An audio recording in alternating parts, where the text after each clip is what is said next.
So task 12 is to add an instance variable to the camera entity class called isMoving, and it will be set to false when the camera entity object is first created.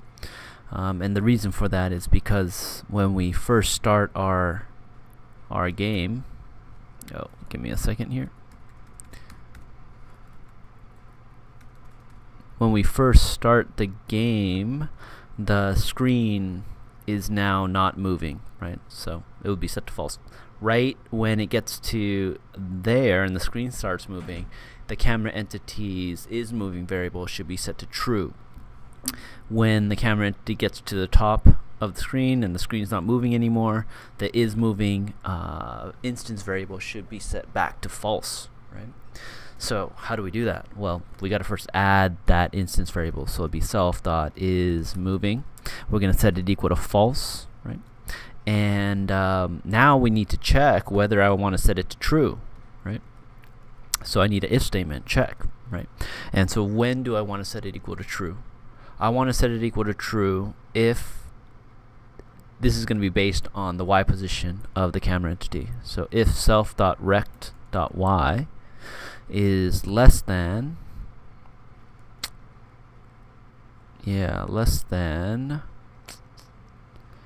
container dot height, right? That's the bottom of the world dot y.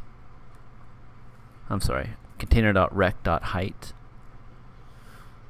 I think. Hold on a second. No, the container is the rect, so it's container dot height.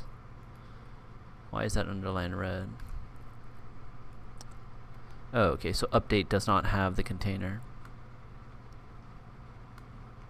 Okay, so right here I guess it would be beneficial to make a container instance variable, and we'll set it equal to container. So then here I could say self.container, and I wouldn't need to pass the container into the update method of the camera entity. So if the y position of the camera entity is less than the height of the world, then I want to set self.isMoving equal to true. Okay. But when it reaches the top of the world, right, I want to set it back to false, right? So how can I do that? Well, it wouldn't make sense if I said if self.rect.y is less than is less than win underscore height divided by 2. Win height is the height of the visible screen, right? Actually right here we want the bottom of the container minus win height divided by 2, right? This is when the screen is going to start moving. When we're at the bottom and we move up by half of the visible screen, right? Then we set it to true.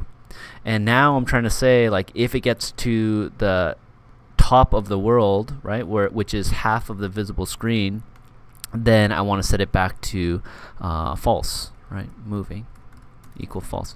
Now this doesn't make sense because this condition here supersedes this condition here, right? So this will be true before this can be true. So there's a couple of ways that we can fix this. One way is to make this a separate branch, right? So this will be true if the camera entity is above this point and below this point, right? If the camera entity is below this point, then isMoving will be set to false. Okay, so that's one way you could fix this. There's a couple of other ways that come to mind, but that's the way that I'm going to leave it. So let's go ahead and see if it works. And in the update, I am going to print out isMoving to see if it actually does work. And then I'm going to run that. It should be false. Yes, false, false, false, false, false. The camera entity is getting to the middle of the page and it's going to be set to true. Great, everything's working as planned. And then when the camera entity gets to the top of the screen, it should be set back to false. There we go, right? So everything works good.